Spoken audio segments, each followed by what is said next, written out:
Hello, everyone. Welcome back to my Blacadian universe. I wanted to talk about something I was thinking about recently. There's that, famous saying that's been trending on, TikTok or social media just in general, where it goes, when you're Black, you're never really alone because there's always, a white person just all up in your business. And so just having through my life and my lived experience, as a Black woman, I have to say that, I've have been attracting attention from white people, just, living while Black. And, just recently in talking with my friends, I've been giving it a lot of thought and I wanted to share that with you all. So, yeah, let's talk about it. So, I've talked about this in various aspects, over the years in this podcast and, in ways, our culture being appropriated, just being colonized in, frankly, every aspect, intellectually, physically, just, all of the ways.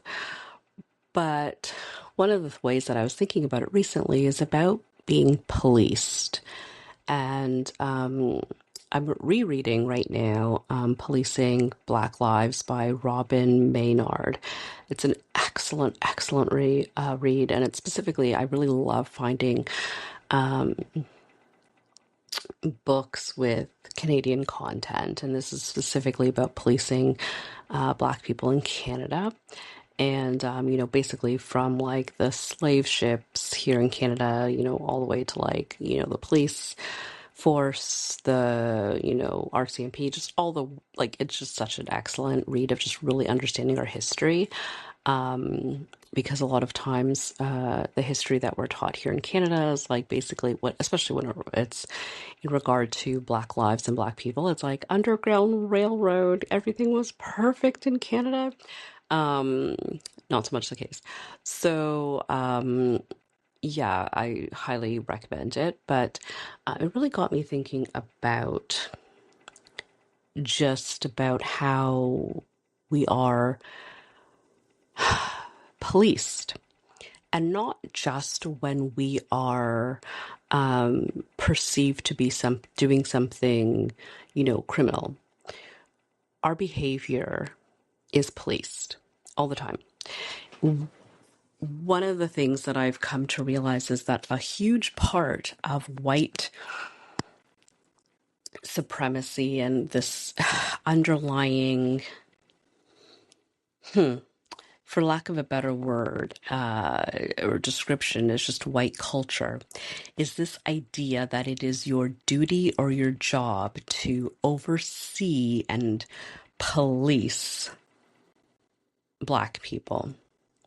So, this idea that Black people are in white lives are seen as, a resource, a commodity, a possession, that they have some sort of ownership over our lives, that we are not free, that we are truly not free, that we are always existing in relation to them. It gives them the permission or the responsibility of having to oversee our behavior. So, they're always looking to see if we're acting inappropriately because in their minds, what they've been told, what they've been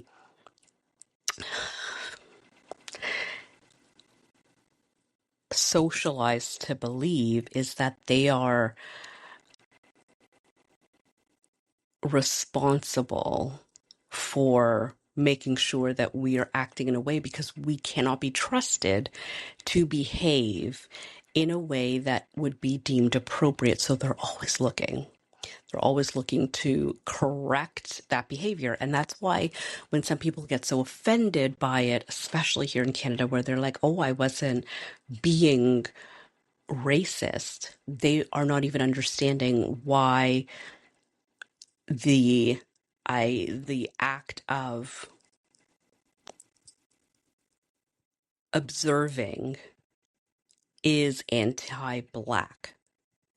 You wouldn't watch a group of white people the way you were watching a black person in a space. So I talk about it all the time, about how I often, you know, because of, work and just, I'll be honest, Canada, I often have to exist in white dominated spaces. When I go into professional spaces and I walk into a room and it's predominantly white, that is sort of my expectation. I I think I shared with you, like, this person was like walking into a room and, it was predominantly black, and they were like, am I in the right place? Because they knew it was a mistake. The standard, the baseline, the assumption is that when you walk into certain spaces, that it's going to be predominantly white.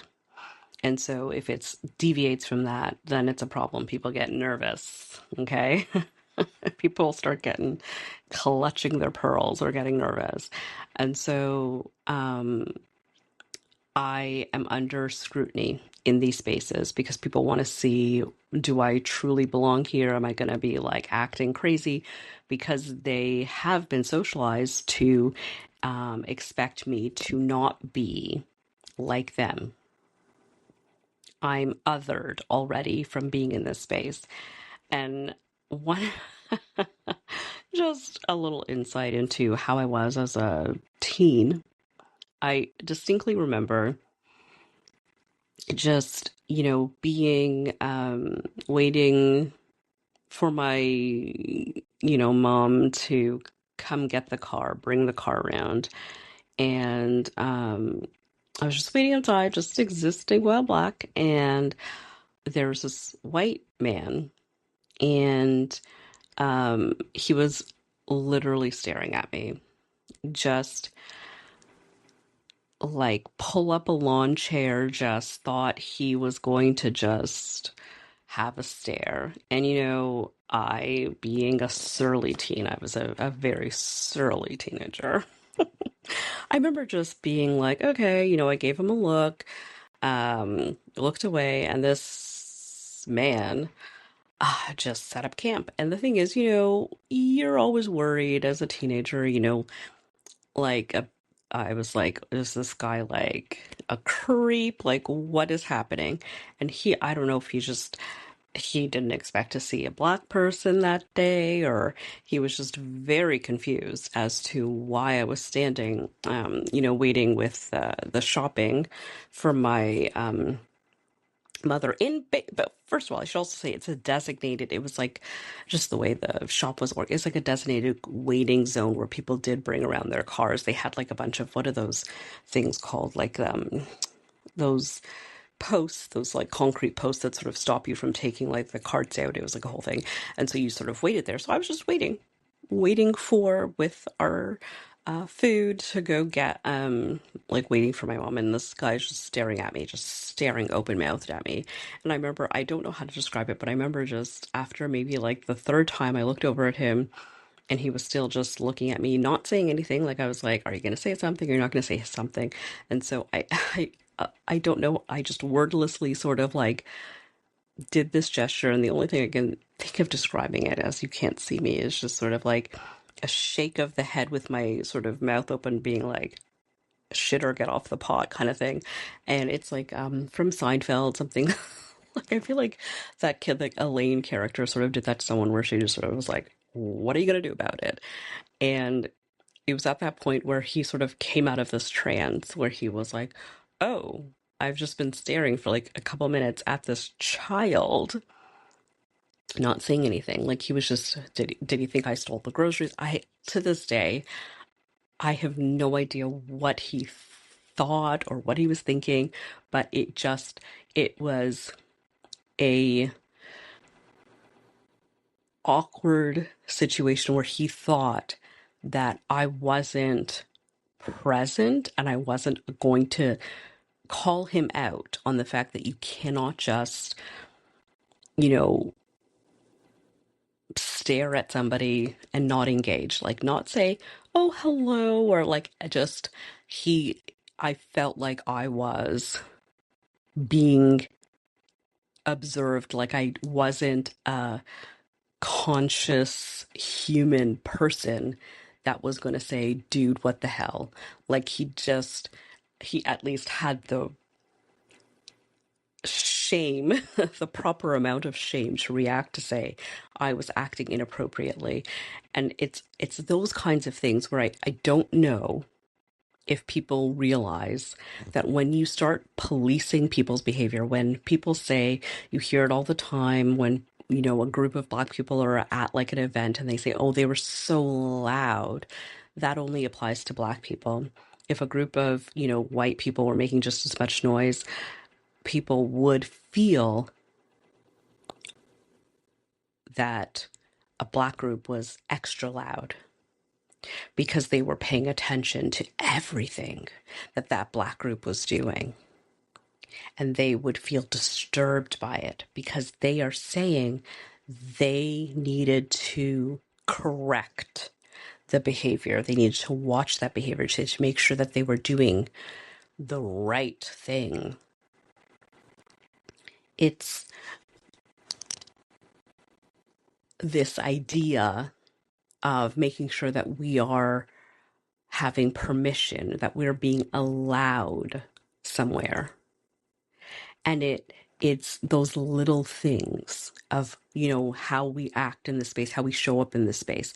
I remember seeing this video of a guy just being Black in first class and everyone checking his ticket. People, like, they literally went and got like the fucking so excuse me, the like original like roll document, like a roll of like paper from like I don't know where, to just confirm that he was actually the register, to actually check that his ticket was legitimate. And God love him, he was so kind and polite, and they were finally, once they finally realized that they weren't having a out of body experience, that this Black man was actually legitimately allowed in first class, then they were all welcoming and offering him a drink.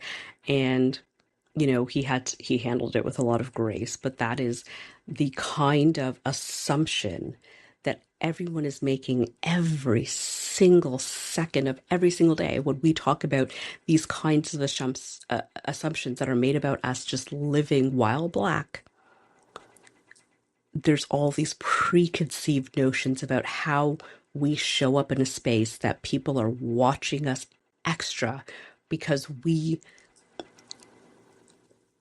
are expected to not be here living. And that's why we feel that gaze. When people talk about like the male gaze, when we talk about women, there is such a thing as the white gaze. And as a Black woman, I've lived it. I'm just literally existing in my life, just walking around my neighborhood, and I feel that gaze on me. I am of interest. Because I'm othered, the way my humanity is questioned on the daily over little things of how I'm going to show up in a space, how I'm going to order a coffee, how I'm going to act in a restaurant. I'm constantly being policed because someone somewhere has given white supremacy the permission to say that this is your job, to make sure you have that authority You have no authority over another human being just living their life. None whatsoever. Especially a Black person. If you are listening to this and you have ever felt that you needed to watch somebody because of their color of their skin, I urge you desperately to question the root of where that feeling comes from, because I guarantee you it's not a good place.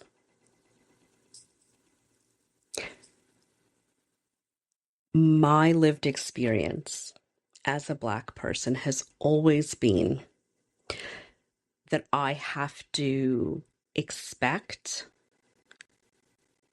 that someone is going to question whether or not I'm in the right place when I'm in a place that is luxurious or authoritative or, to be honest, not even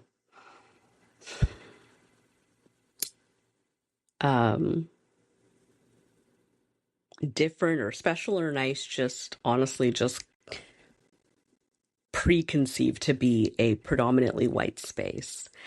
And I have to handle it with grace instead of, honestly, because I need to protect my life, instead of challenging it. And so one of the more, I guess, significant things that has to happen in the fight against anti-Black racism is that people need to start questioning the root causes of their actions and behaviors and their thoughts and their beliefs, and dismantling and decolonizing their minds. We can't do it as people of color. It has to come from the structures that people are upholding because they don't understand their origins and their histories and realizing how wrong and oppressive they are. So I'm going to end by saying absolutely question when people say, well, first of all, if anyone's ever shared for you with them that they feel, if they are a Black person and they're sharing with you that they feel uncomfortable in a space, listen to them. And do whatever you can, including leaving that space, to make them feel like they belong and included. And if you ever feel like you're laser focused on a Black person who's just literally existing in your presence, stop it. Just, yeah, stop it and look inward and not outward at them. Stop policing Black bodies when they're just trying to exist. So let me know if you've ever felt that someone was just all up in your business for no reason, or if you've ever felt the need to just pay extra attention to Black and brown bodies when you're around them. Yeah. And if you have, like, what you're doing to sort of, overcome that and question that and change that behavior. So, yeah, I'm really interested to know. As always, thank you so much for listening. And I will talk to you next time.